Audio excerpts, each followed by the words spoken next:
Good morning, guys. Welcome back to the garden. This section here, that's my new rest addition I had in my life.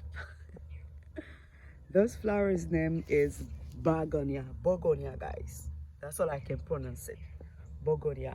And I have 5 different flowers here. And yes, that's a new addiction.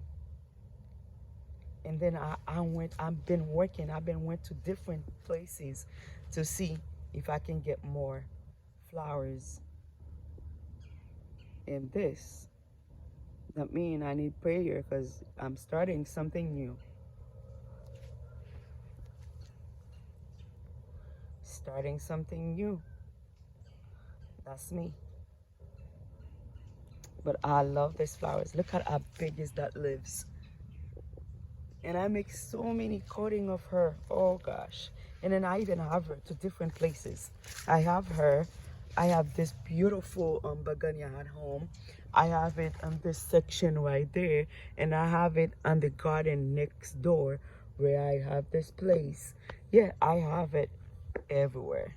Oh, it's a little bit cold. I think later on I need to watering those hydrangeas here.